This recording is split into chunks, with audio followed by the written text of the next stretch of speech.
Hello guys, welcome to my YouTube channel. I am back to another brand new video. আমি স্বর্ণা সাহা। আজকে আমার exam ছিল, last দিন ছিল। তো এক্সামের পরে আমার মাম্মি বারবার করে ফোন করছিল আমার শাশুড়ি মা যে আসো আসো আসো, কারণ ওই দিন ছিল আমার শাশুড়ি মায়ের জন্মদিন। তো আমার যাওয়ার একদমই প্ল্যান বা প্রিপারেশন কিছুই ছিল না, কারণ এক্সামের পর যাওয়াটা টোটালি ইম্পসিবল ছিল। যেতে যেতে সন্ধ্যা হয়ে যেত। তো এক্সামের পর আসলে যাওয়া যায় না। তো আমি যাবো না ভেবেই রেখেছিলাম, তাই আগেই গিফট টিফট দিয়ে দিই, সব কিছু দিয়ে দিই যে আমি তোমার বার্থডেতে আসবো না। সেটাই প্ল্যানিং ছিল, সেটাই কথা ছিল। কিন্তু ওরা বারবার করে বলছিল যে না আসো, আমরা এনজয় করব। ততক্ষণ আমি কলেজে ছিলাম, আমার এক্সাম শেষ হয় একদম বিকেল হয়ে যায়, প্রায় 4টা বেজে যায়। 4টের দিকে আর আমি বাড়ি গিয়ে জামা কাপড় নিয়ে যাওয়াটা পসিবল ছিল না। তো আমি কি করলাম, কলেজ ড্রেস পরেই চলে গেলাম। তো এই সন্ধেবেলা আমি ওদের দুপুরের লাঞ্চটা খেলাম।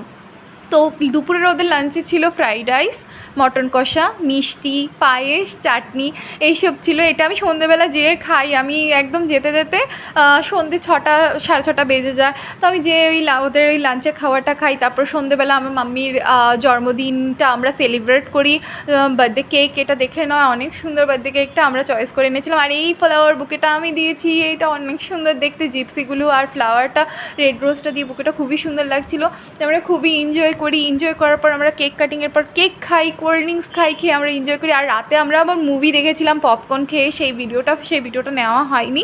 তো আমি ড্রেসও নেইনি, যে ড্রেসটা পরে আছে সেটা মাম্মির ড্রেস। আমি মাম্মিকে আবার উইশ করলাম ফ্লাওয়ারটা দিয়ে। তারপর আমরা একটু কেক আর কোল্ড ড্রিঙ্কস খাওয়ার পর আমরা সরাসরি চলে যাই রাতের ডিনারে। রাতের ডিনার ছিল অনেক অনেক অনেক টেস্টি, ইয়ামি খাবার, যেখানে ছিল চিলি চিকেন, স্যালাড, পনির বাটার মশালা আর রুমালি রুটি। তো আমার এই আজকের ভিডিওটা এতটুকু অবধি। তোমাদের যদি ভালো লাগে থাকে please do like, comment and subscribe my YouTube channel. Thank you for watching. Bye by.